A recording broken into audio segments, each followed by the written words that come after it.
আজকের ভিডিওতে আমি আপনাদেরকে চায়নার একটা মাথা খারাপ করা লোম শিহরিত করা একটা দুর্গম পাহাড়ি রাস্তা দেখাবো, যেটা দেখলে পুরোই অবাক হয়ে যাবেন আপনারা। এই যে দেখতে পাচ্ছেন এমন একটা রাস্তা, চিন্তা করে দেখুন, খাড়া একটা পাহাড়, তার উপর দিয়ে এই রকম রাস্তা নির্মাণ করা কিন্তু চারটিখানি কথা না। পুরো রাস্তাটি কিন্তু অনেকটাই দীর্ঘ, তবে আমি আপনাদেরকে একটু শর্টকাটে দেখাচ্ছি। দেখতে পাচ্ছেন রাস্তাটা চলে গেছে। বিশেষ একটা ব্যাপার হচ্ছে রাস্তাটা চায়নারা নির্মাণ করেছে, তবে রাস্তাটা পুরোপুরি ঢালু না।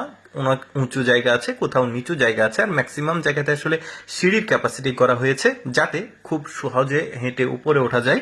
তবে এখানে কিন্তু গাড়ি যেতে পারবে না, শুধুমাত্র পায়ে হেঁটে আপনারা এই রাস্তাতে যেতে পারবেন, যদি কখনো সৌভাগ্য হয় আমার আপনার ওইখানে যাওয়ার। তো চিন্তা করে দেখুন, চায়নারা এইরকম একটা দুর্গম পাহাড়ে কি চমৎকার ভাবে রাস্তা তৈরি করেছে।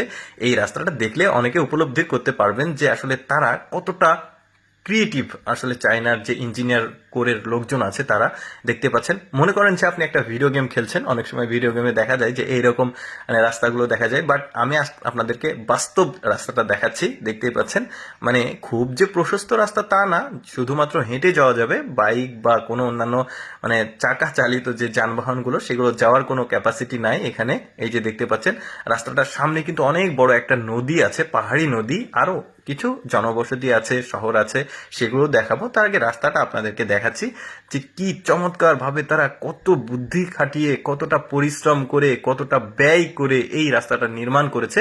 আর আরেকটা ব্যাপার লক্ষণীয় যে কিছু কিছু জায়গায় কিন্তু ভিউ পয়েন্ট করা হয়েছে, অর্থাৎ যদি হাঁটতে হাঁটতে কোনো টুরিস্ট ক্লান্ত হয়ে যায় তবে তারা এই ভিউ পয়েন্টগুলোতে রেস্ট নিতে পারবে। এই যে দেখতে পাচ্ছেন ফাঁকা একটা জায়গা, তারপরে সামনে আরো রয়েছে। চলুন আমরা দেখি যে এই রাস্তাটা আসলে কোথায় শেষ হয়। যেখানে শেষ হবে সেখানে কিন্তু অনেক সুন্দর ভিউ পয়েন্ট আছে, সেখান থেকে পাহাড়ের, নদীর চমৎকার দৃশ্য দেখা যায়। সেই জায়গাটা শেষের দিকে আপনাদেরকে দেখাবো। এই রাস্তাটা আপাতত আমরা জার্নিটা করতে থাকি। ড্রোন ভিউ দেখতে পাচ্ছেন আপনারা, ড্রোনের মাধ্যমে করা হয়েছে। তাছাড়া তো এত দ্রুত আসলে এই রাস্তাটা দেখে শেষ করা কোনোভাবে সম্ভব না। এই যে দেখতে পাচ্ছেন সিঁড়ির মতো, যেটা বললাম যে কিছু জায়গায় ঢালু, কিছু জায়গায় আবার উঁচু রয়েছে, আর সিঁড়ির মতো ক্যাপাসিটি করা রয়েছে। এখানে একটা ঘর দেখা যাচ্ছে, সম্ভবত কোনো অফিসিয়াল বা ম্যানেজমেন্টের জন্য কোনো একটা ঘর হবে। দেখুন পাহাড়ের উপর দিয়ে কি চমৎকার ভাবে, কতটা বুদ্ধি কাটিয়ে, পরিশ্রম করে, কতটা টাকা পয়সা খরচ করে তারা এই রাস্তাটা নির্মাণ করেছে। এই রাস্তাটাতে যে কোনো একটা বাণিজ্য হবে তা কিন্তু না, তবে ট্যুরিস্টরা আসতে পারবে, তারা যে পাহাড়ের যে প্রাকৃতিক যে সৌন্দর্য সেটা দেখতে পারবে।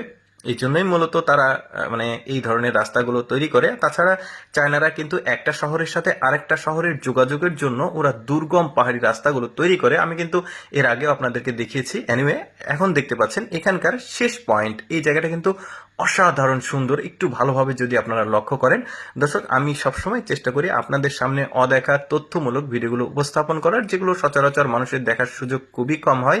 এরকম ভিডিও প্রতিদিন দেখতে লেটস গো ফেসবুক পেজটি ফলো রাখতে পারেন। আজকের এই ভিডিওটি কেমন লাগলো কমেন্ট করে জানাবেন।